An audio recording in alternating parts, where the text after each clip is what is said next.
देखो मथुरा से चलकर आइए लाला के दर्शन करने के लिए। वहां तो झुंड का झुंड रोज आता है कान्हा के दर्शन करने के लिए।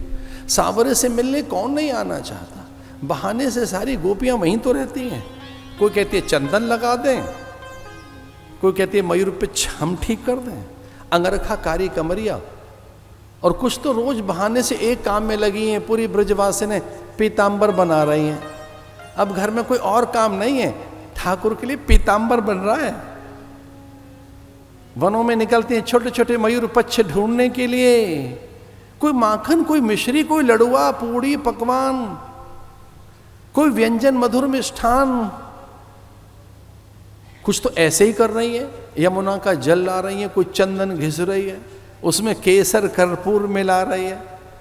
एक तातो तातो जल लेकर आ रही है। तातो माने उष्ण जल, किंचित उष्ण, बहुत ठंडा नहीं बहुत गर्म नहीं, बीच का सा, कुछ निवाया सा ले आई जल भरकर। यशोदा कहती है ये क्या है कि ये जमुना जी का जल है, थोड़ा गर्म करके लाई है। और ये क्या है, ये उबटन है। और ये क्या है, ये काजल हम लगाएंगे ना। और ये कारी कमरिया, पीतांबर, ये अंगरखा है, ये बीजना, पंखा हम लाई है। तो यशोदा ने पूछा कि फिर मैं क्या करूंगी। बोली नहीं, आपका कोई काम नहीं, कान्हा को हम खिलाएंगे, बैठी रहो बस। पहले ऐसा ही होता था संयुक्त परिवारों में। माता के हाथ में तो बालक तब जाता जब उसे दूध पीना है, अन्यथा तो ज्येष्ठाएं, कुलमान्याएं, पूज्याएं, परिजन पुरजन बंधु बांधव आ जाते। कितने संस्कार विचार मिलते थे बालक को, हजार हाथ मिलते थे। अब एकल परिवार है तो कैसे संभालें। अब अनुचरियां रखी गई हैं, दासियां रखी गई हैं, द्रव्य देकर और नौकरानियां रखी गई हैं। राम जाने वो कितना संस्कार देंगे, बालक के कैसे विचार बनेंगे। इतनी भीड़, कोई चंदन, उबटन, कोई मिष्ठान, कोई गोरस, कोई ताजा माखन, उसी भीड़ में ये चली आई पूतना। पर भिन्न दिखती है, अलग दिखती है वो, चूंकि हिंसा का विचार है, लक्ष्य पर दृष्टि है। भगवान ने आंखें मूंद ली, भगवान ने नेत्र बंद कर लिए। ऋषियों को अच्छा नहीं लगा। अंतर से अंतर संवाद किए ब्रह्म ज्ञानियों ने और कहा नारायण से कि आंखें क्यों मूंद ली आपने। भगवान ने कहा बड़ी हे निंदनीय है, ऐसे ही काम लेकर आई है, हिंसक है, मारक है, दाहक है, निशाचरी है, क्या देखना इनको। शकुन विज्ञान ये कहता है दुष्टों को देखो मत, उनका विचार ही मत करो, उनका नाम ही मत लो, दुष्ट की चर्चा नहीं करनी चाहिए, उनका स्मरण न करो, दुख आता है। भगवान ने कहा क्या देखें इसे। लेकिन कुछ ब्रह्मज्ञानियों ने कहा कि जब आप ही इसे त्याग देंगे तो इसे, इसका कल्याण कौन करेगा। सन्मुख होए जीव मोहि जब ही, जन्म कोटि अघ नासई तब ही। आप तो पतित पावन है। हरि हरि हरति पापानी। जानते हो हरि शब्द क्या है? हरि का अर्थ क्या है? जो हरण करे पाप का, ताप का, संताप का, दुख का, मोह का, क्लेश का, अविद्या का। हरे हरति पापानि। हरि उसे कहते हैं जो हरण करता है पाप का।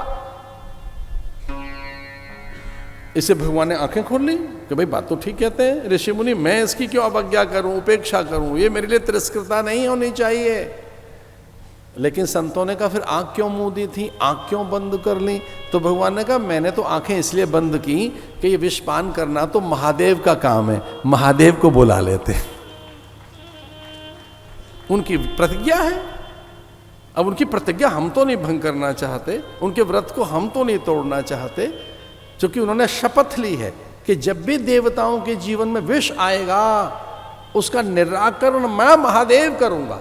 तो हम तो आंखें बंद करके उनका ध्यान कर रहे थे, और ये सच भी है। भगवान नारायण ने आंखें बंद करके महादेव का आह्वान किया कि लो ये आ गया विष।